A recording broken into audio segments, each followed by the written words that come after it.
Hantise, Gaslight, un film anglais de 1940 de Thorold Dickinson, d'après la pièce de théâtre de Patrick Hamilton, avec dans la distribution Anton Walbrook, Diana Wynyard, Frank Pettingell, Kathleen Cordell, Robert Newton et Jimmy Hanley.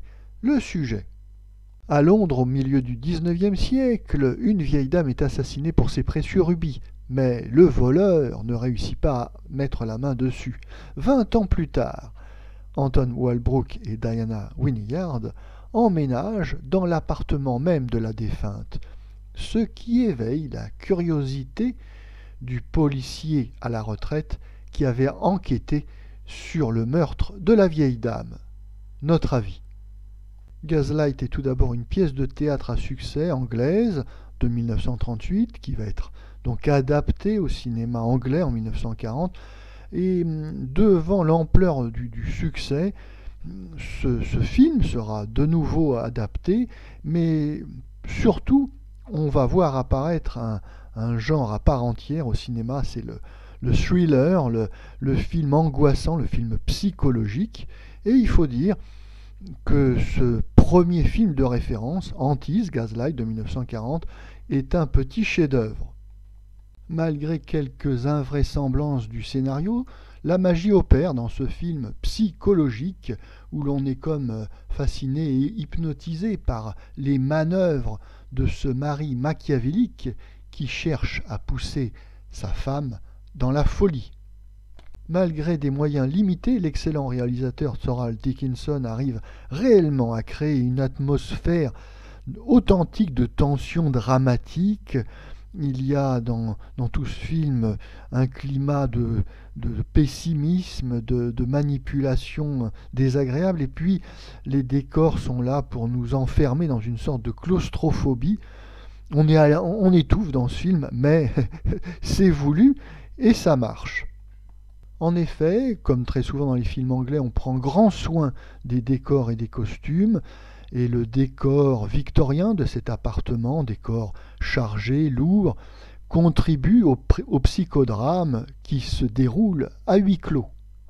La réalisation de Thorold Dickinson est remarquable, rythme serré, montage intelligent, tout a une signification, il n'y a rien de perdu. On peut revoir plusieurs fois le film, on trouvera toujours de nouvelles significations dans la mise en scène précise et cinématographique de Thorold Dickinson, qui navigue très bien dans ce petit appartement. La caméra circule bien et suit les acteurs au plus près.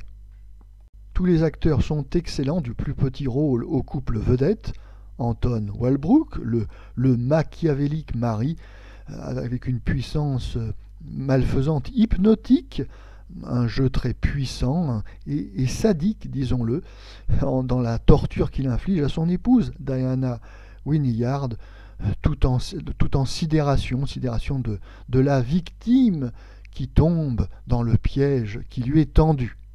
Comme je le disais, ce film connaîtra un grand succès à sa sortie, on ne s'étonnera donc pas que la MGM en achète les droits pour l'adapter à Hollywood. Les marchands d'Hollywood exigeront dans une brutalité qui leur est coutumière la destruction de la totalité des copies du film anglais, à l'exception d'une copie qui sera conservée en fraude par le réalisateur lui-même.